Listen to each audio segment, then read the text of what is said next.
에스라 7장 6절에서 우리 10절입니다. 우리 성경을 통해서 또 우리 화면을 통해서 우리 한 절씩 교독하시고 마지막 합독하겠습니다. 에스라 7장 6절에서 우리 11절입니다. 우리 교독하겠습니다. 봉독합니다. 이 에스라가 바벨론에서 올라왔으니 그는 이스라엘의 하나님 여호와께서 주신 모세의 율법에 익숙한 학자로서 그의 하나님 여호와의 도우심을 입음으로 왕에게 구하는 것은 다 받은 자이더니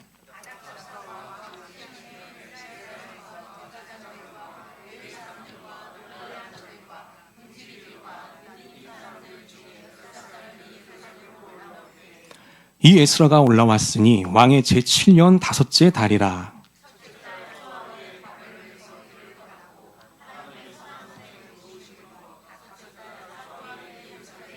합독합니다. 에스라가 여호와의 율법을 연구하여 준행하며 율례와 규례를 이스라엘에게 가르치기로 결심하였었더라. 아멘. 오늘 예배 나오신 여러분 모두에게 우리 하나님의 평강과 도우심이 늘 가득하시길 우리 주 예수님의 이름으로 간절히 축원하겠습니다. 우리 한번 고백해 보겠습니다. 하나님 사랑합니다. 하나님 경배합니다. 하나님 신뢰합니다. 그렇습니다. 언제나 어디서나 우리 하나님 사랑하고 경배하며 신뢰하며 살아가는 우리 모든 전민의 가족들이 되시기를 주님의 이름으로 간절히 기도하겠습니다. 자, 오늘은 신앙의 열정을 회복하라, 신앙의 열정을 회복하라 이 제목 가지고 우리 함께 말씀을 나눠보겠습니다. 여러분, 일본에는요, 전 세계에서 가장 유명한 스시 장인이 있습니다. 자, 그 사람이 누구일까요? 많이 알려진 분인데요. 바로 이분입니다. 오노 진오라고 하는 분입니다. 혹시 들어보신 적이 있는지 모르겠습니다. 자, 이분은 1925년생이십니다. 올해로 무려 만 99세가 되었습니다. 놀랍게도 70년 동안 스시를 만들어 오신 아주 전설적인 장인이라고 할 수 있습니다. 자, 이번에 식당 이름이 스키야바시 지로입니다. 그 스키야바시는 자기가 살던 고향의 그 다리 이름이거든요. 굉장히 정겨운 이름을 붙인 것이죠. 그 스키야바시 지로라고 하는 식당인데, 여러분, 그 식당은 도쿄 긴자에 있는 매우 작고 또 지하에 있는 식당입니다. 식당 규모도 작고요. 한 10석밖에 되지 않습니다. 게다가 지상도 아니고 지하에 있습니다. 근데 놀랍게도 전 세계 미식가들이 찾는 성지가 되었다는 것이죠. 여러분, 이 지로의 스시집은 얼마나 유명할까요? 자, 그 받기 어렵다고 하는 미슐랭 3스타를요. 몇 스타라고요? 3스타를 13년 연속으로 받았습니다.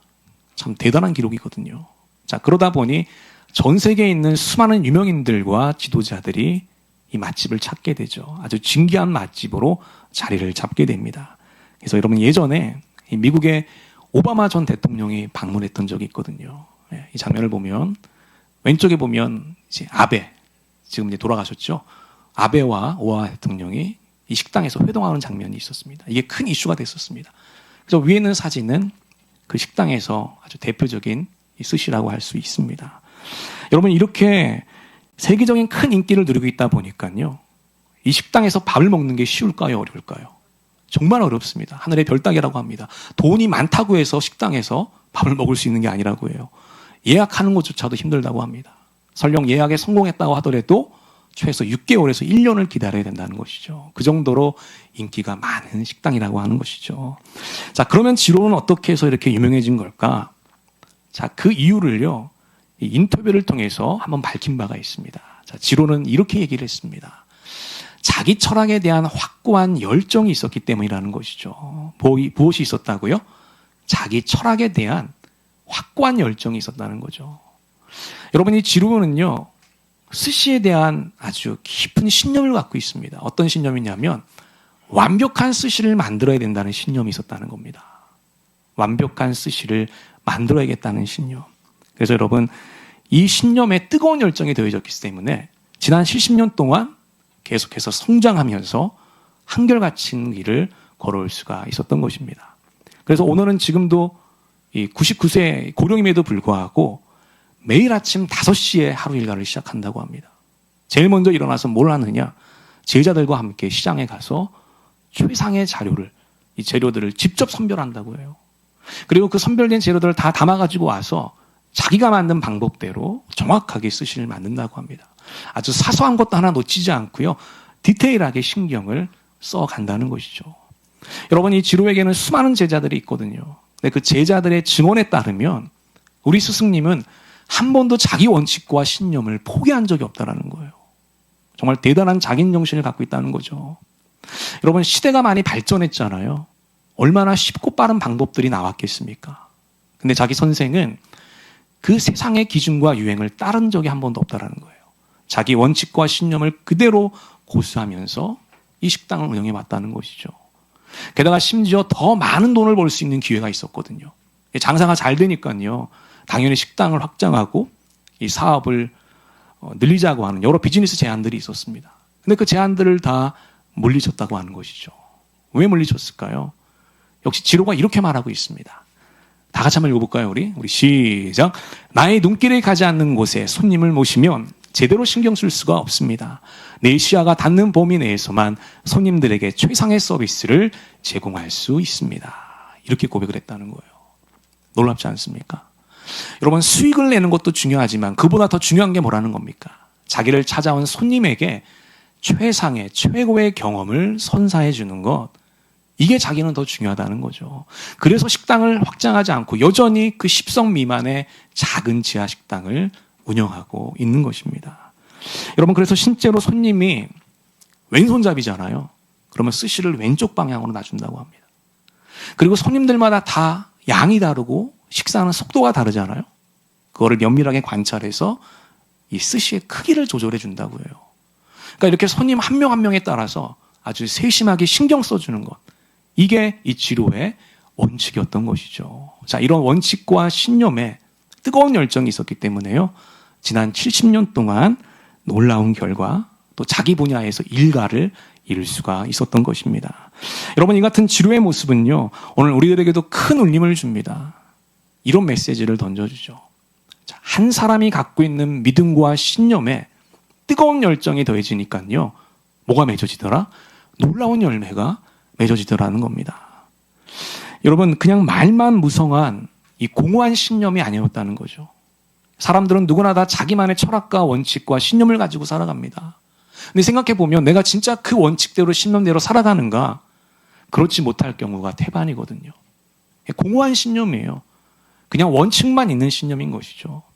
근데 이 지로는 그게 말뿐인 신념이 아니라 진짜 그 뜨거운 열정을 가지고 살아왔다고 하는 것입니다. 집중력과 열심을 보여서 끝내는 다른 사람들이 이룰 수 없었던 놀라운 열매들을 맺을 수가 있었던 것이죠. 자, 그래서 오늘은요, 이 신앙의 열정에 대해서 우리가 한번 살펴보고자 합니다. 특별히 우리가 구약에 나오는 이 에스라를 통해서 한번 살펴보실 텐데, 여러분이 에스라는 자기 믿음과 자기 신앙의 열정이 있던 사람이죠. 그 뜨거운 열정이 있었기 때문에 몇 가지 중요한 이 사명들을 완수할 수가 있었던 것이죠.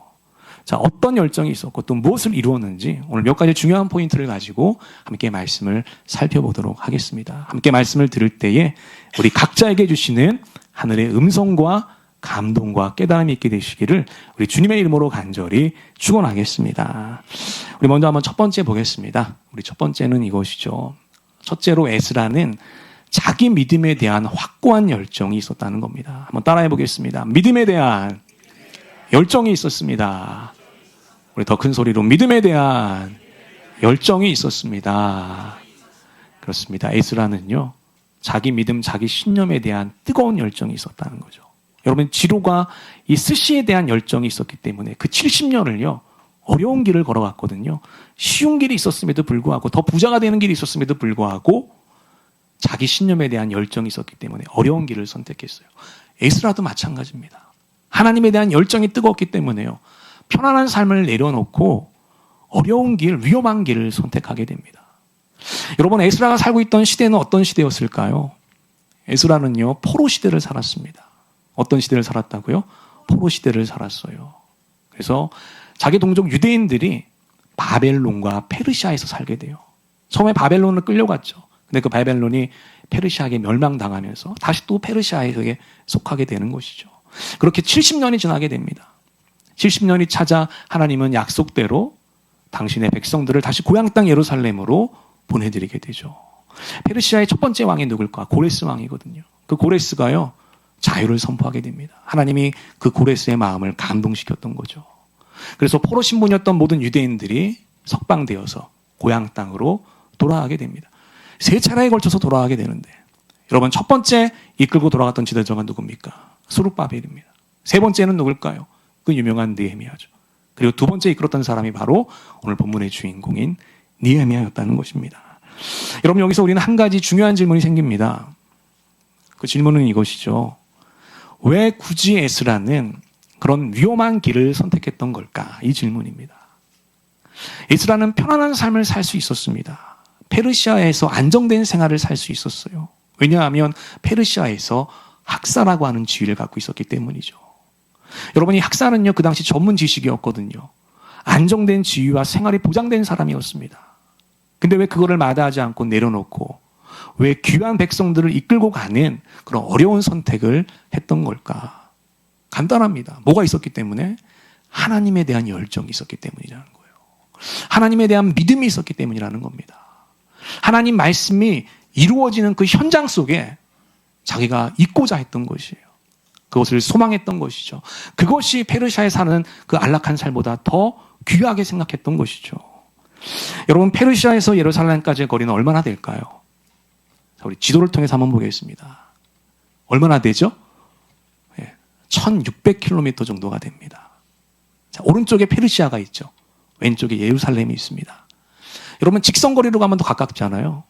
왜 직선거리로 가지 못했을까요? 직선거리를 보게 되면 색깔이 갈색지대죠. 저게 다 뭐라는 겁니까? 광야이고 사막이라는 것이죠. 육로가 아닙니다. 사람이 걸어갈 수 있는 길이 아니에요. 그래서 저렇게 푸릇푸릇한 이제 물이 있는 곳을 중심으로 육로가 형성이 되는데 꺾어서 갈 수밖에 없죠. 그래서 1600km 정도가 됩니다. 여러분, 저 거리는요, 최소 4개월에서 6개월 이상 걸리는 아주 긴 여정이거든요. 게다가 에스라는 혼자 가는 것이 아니라 지금 수만 명의 백성들을 이끌고 가야 됩니다. 절대로 쉬운 일이 아니라는 것을 알게 되죠. 그리고 여러분, 이 당시에 저렇게 긴 여정은 한 가지 아주 중요한 치명적인 문제가 있었습니다. 그게 뭐였을까? 바로 치안의 문제였던 거죠. 여러분, 가는 곳마다 누가 기다리고 있습니까? 강도와 불량배들이 기다리고 있다는 거예요. 그 누구도 치안을 보장해 주지 않았다는 것이죠. 그런데 이런 어려움들이 있었음에도 불구하고 에스라는 포기하지 않고 나섰다는 것입니다. 하나님에 대한 뜨거운 열정이 있었다는 것을 보게 되죠.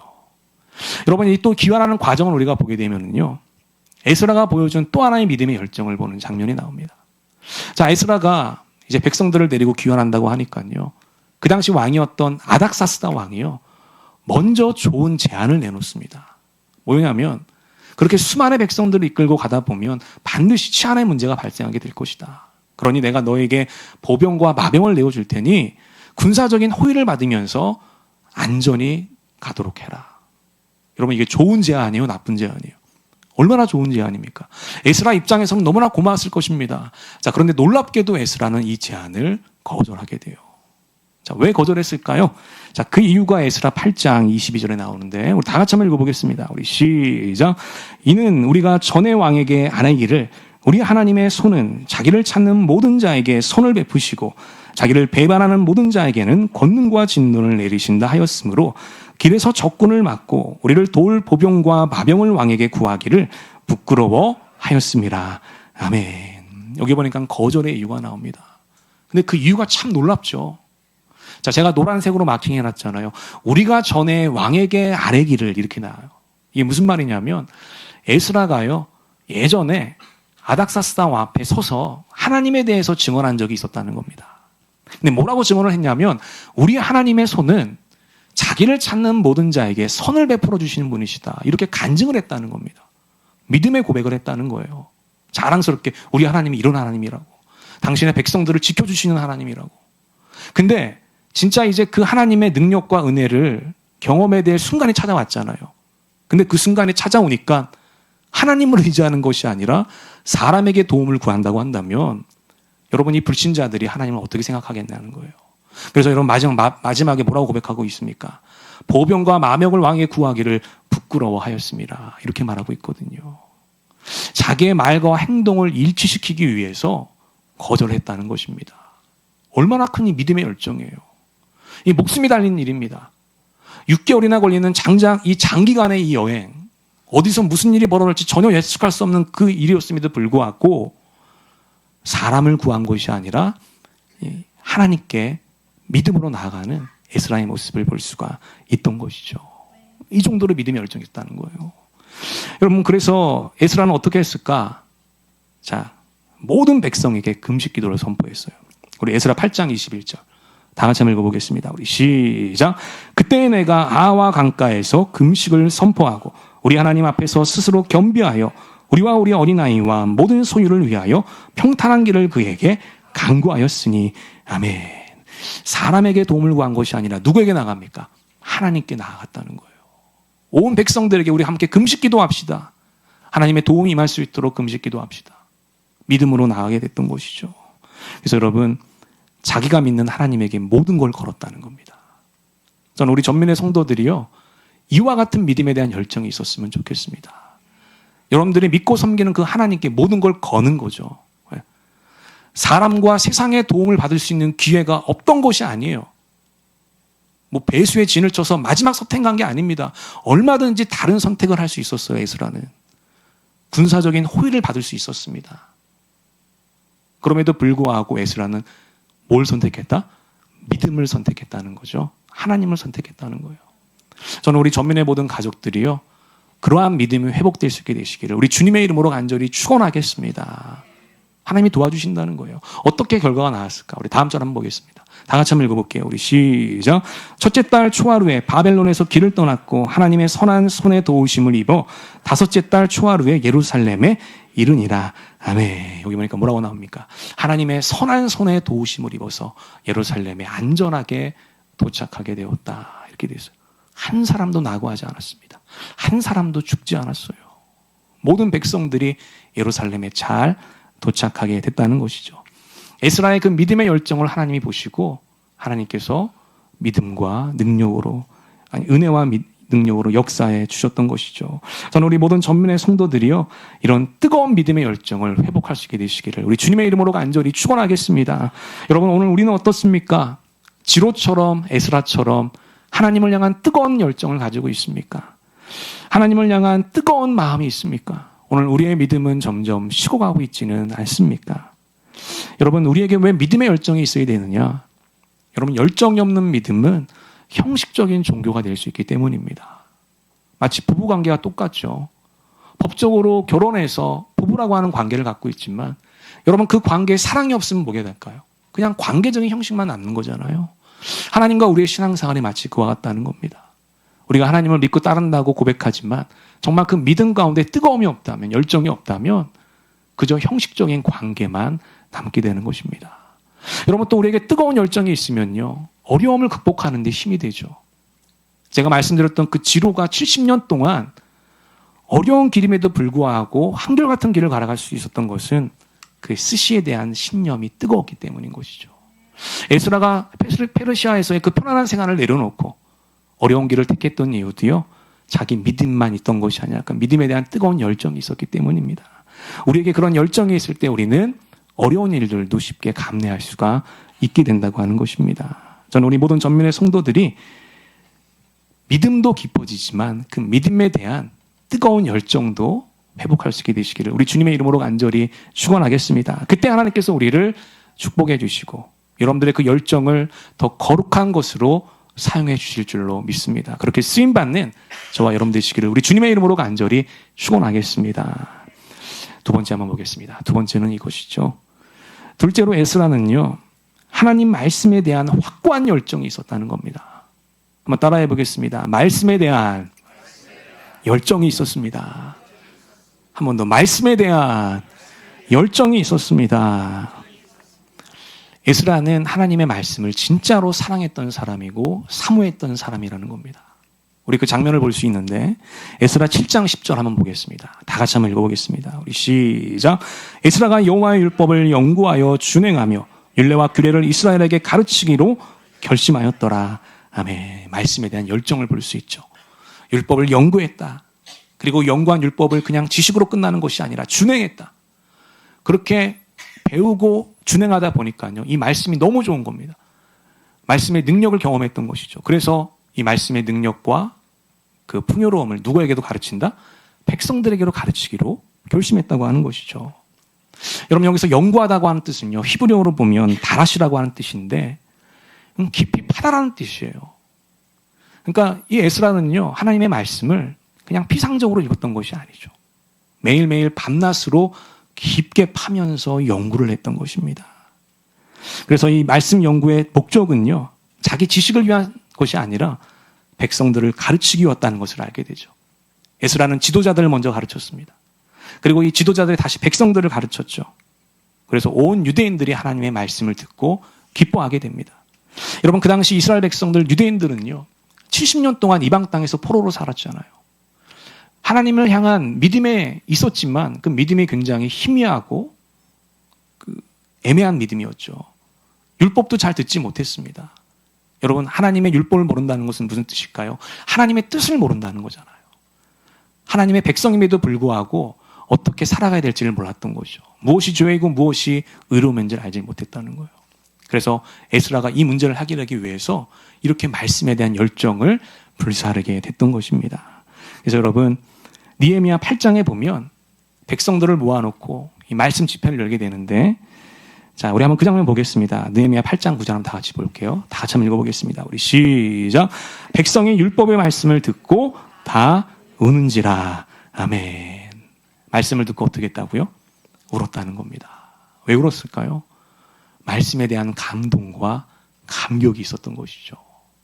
여러분, 70년 동안 하나님의 말씀이 막혀 있었거든요. 그 오랜 세월 동안 주님의 말씀을 듣지를 못했습니다. 듣고 싶어도 듣지를 못해요. 근데 70년 만에 하나님의 말씀이 선포되자 그 말씀을 듣고 감격에 겨웠던 것이죠. 모든 백성들이 다 우는지라 한 사람도 빠짐없이 그 말씀이 주는 풍성함 앞에 울음을 터뜨리게 됐던 것입니다. 여러분, 저는 오늘날에도 이런 일들이 일어나는 것을 보게 됩니다. 제가 있던 교회에서 그 탈북민들 사역을 한 적이 있었거든요. 그래서 이 탈북민들을 우리가 뭐라고 부르죠? 세터민이라고 부릅니다. 그래서 세터민 사역을 제가 담당해서 잠깐 했던 적이 있었는데, 그 교회로 이제 초청을 해가지고 저희가 막 예배도 드리고 대접도 하고 서로 간증도 듣고 이런 시간이 있었습니다. 근데 제 기억에 아직도 남는 한 분이 계세요. 중년의 여성분이셨습니다. 근데 그분이 나가서 간증을 하는데 뭐라고 간증하냐면, 자기가 남한에 내려와서 가장 기쁘고 감격했던 것이 무엇인지 아느냐. 그게 뭐였냐면 하나님의 말씀이 성경을 자유롭게 읽을 수 있는 것이라고 얘기했어요. 제가 그 얘기를 듣자 저도 깜짝 놀랐습니다. 가장 감격스러웠던 적이 언제냐? 하나님의 말씀을 자유롭게 읽는 것이다. 북한에 있을 때는요, 하나님의 말씀을 자유롭게 읽지 못했다는 거예요. 성경을 읽는 것 자체가요, 자기 가정이 위험에 처할 수 있는 아주 그 위협적인 행동이었던 것이죠. 누구의 제재도 없이 하나님의 말씀을 마음껏 읽을 수 있는 것. 이것이 얼마나 감격스러운지 눈물로써 하나님의 말씀을 읽었다. 이런 고백을 제가 아직도 기억하고 있습니다. 여러분, 저는 그 간증을 들으면서 이게 하나님 말씀에 대한 목마름이고 하나님의 말씀에 대한 갈급함이다라는 사실을 느끼게 됐습니다. 여러분, 저는 우리 모두에게도 이런 말씀의 감동이 있게 되시기를 우리 주님의 이름으로 간절히 축원하겠습니다. 하나님 말씀을 자유롭게 읽을 수 있는 이 자유에 대해서 감사했으면 좋겠고요. 또 말씀을 누구보다도 사랑하며 가까이 하는 우리 전면의 가족들이 되었으면 좋겠습니다. 여러분, 우리에게 말씀이 없으면 우리는 인생에서 방황하게 됩니다. 마치 GPS가 없는 자동차를 운전하는 것처럼 우리는 이런저런 길들을 헤매게 되는 것이죠.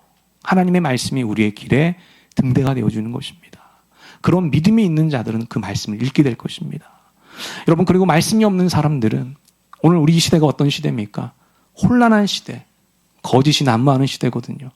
오늘 이 시대 가운데서 우리가 진짜 진리의 길을 걸어가기 위해서는 말씀을 읽어야 되는 것이죠. 그 말씀을 통해서만 우리가 바른 길과 소망을 얻을 수가 있기 때문입니다. 저는 우리 모든 전민의 가족들이 이러한 믿음을 가지고요, 말씀에 열정적인 사람들이 되시기를 우리 주님의 이름으로 간절히 축원하겠습니다. 여러분, 힘들고 어려운 상황 가운데 놓여져 있습니까? 수많은 고민들과 낙담 가운데 놓여 있는 분들이 계십니까? 여러분, 그때 하나님의 말씀으로 돌아가기를 축복합니다. 그 말씀 속에서 하나님의 음성을 듣게 될 것이고 길을 보게 될 것입니다. 하나님의 더 섬세하신 인도하심을 여러분들의 삶 가운데 경험하게 될 줄로 믿습니다. 새롭게 시작하는 이번 한 주도 다시 한번 우리의 믿음과 말씀에 대한 열정들을 불사르며 하나님과 동행하는 뜨거운 한 주, 거룩한 한 주가 되시기를 우리 주님의 이름으로 간절히 기도하고 축원하겠습니다. 아멘. 우리 기도하겠습니다. 하나님 아버지, 오늘도 겸손한